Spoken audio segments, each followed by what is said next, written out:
13 minutes into The Godfather, we are introduced to Michael Corleone, and over the next 2 3/4 hours, we watch him become a very different man. That Corleone. When we first meet him, he is idealistic, ambitious, morally strong, and resentful of his family's business, if not his family itself. That's my family, Kay. It's not me. He has an ultimate familial love for them, but definitely not a love for what they do. And over the course of the film, we watch the changing relationship with his family, as he takes on a love of what he do, as he finds the power associated with it.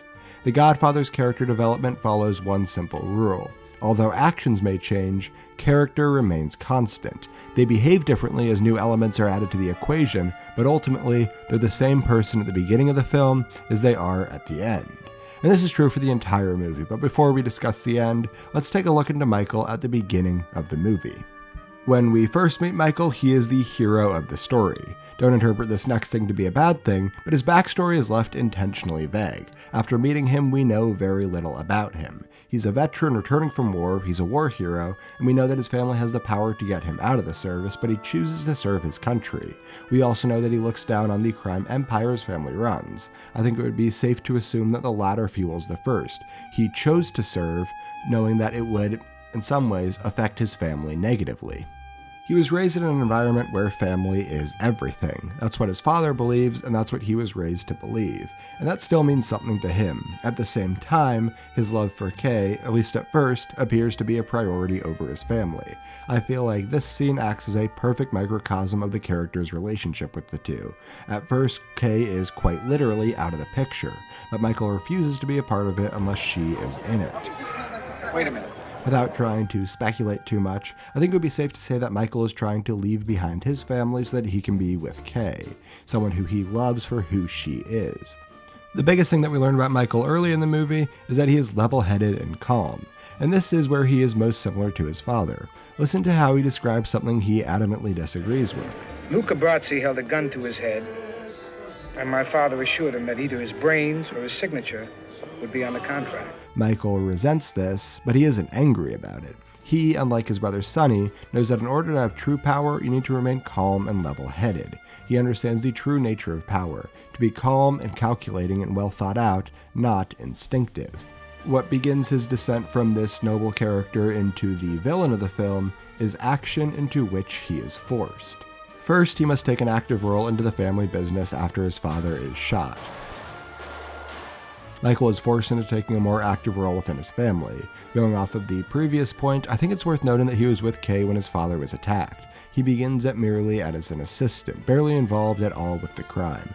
Maybe we shouldn't get Mike mixed up in this too directly. But given his part in the family, that role slowly starts to escalate. While all this happens, outside factors are forcing him to take actions that he must take. I feel like the moment where he turns bad is pretty obvious, committing cold-blooded murder.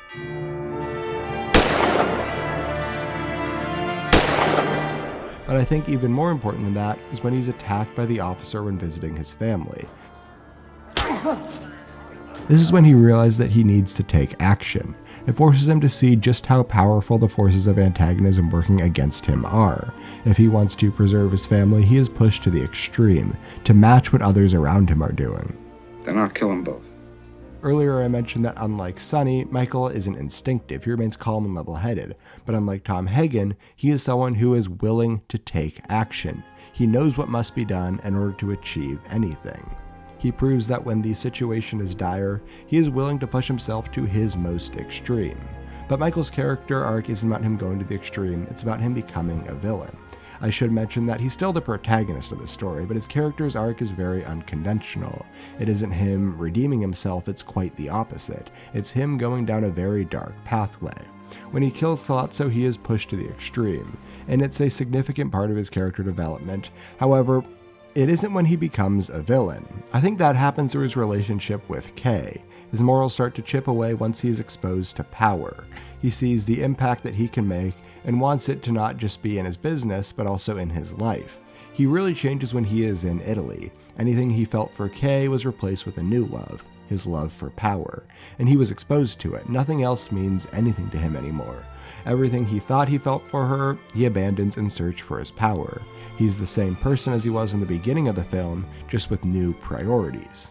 While in Italy, he chooses Apollina not out of his own lust, but instead to gain power over her father. And upon his return to the United States, his relationship with Kay continues to weaken. Michael, why did you come here? Why? She means less and less to him as a person. Everything that she thought she knew about him proved to be wrong because she never saw him with power. But you're not like him, Michael. I thought you weren't going to become a man like your father. Until Michael shuts her out of his life completely. This is why Michael becomes the villain of the story. Everything good that he stood for means nothing to him after he is introduced to power. However, although Michael is the protagonist of the story, he is far from the only focus of the film. I mean, there's a reason why Brando won Best Leading Actor while Pacino was just nominated for Supporting Actor. He's the protagonist, but not even the biggest focus of the film. I think that the biggest reason that so much attention is paid to Vito is that he serves to contrast Michael, a contrast which, by the way, is made much more clear in The Godfather Part 2. Vito stresses the importance of family. You spend time with your family? Sure I do. Good.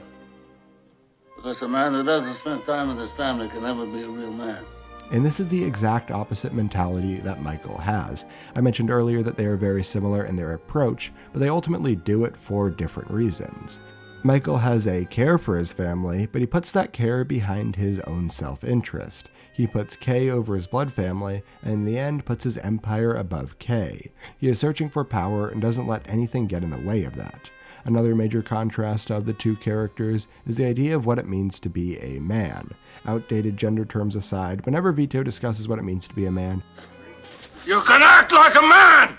he is referring to what it means to be a good person, with a high set of standards and an attitude that gives to others. He believes in nobility above all else. Even though he is part of a dirty world, he plays by clean rules. But drugs is a dirty business. What's especially stressed in the second film is that everything that Vito believes in is for his family. He wants power so that they don't have to live the same life that he endured. Michael, on the other hand, wants power only for his personal gain. He was exposed to the life that he can live and changed his mentality. It was never about family because, after all, nothing he does is personal. It's all business. But don't ever take sides with anyone against the family again.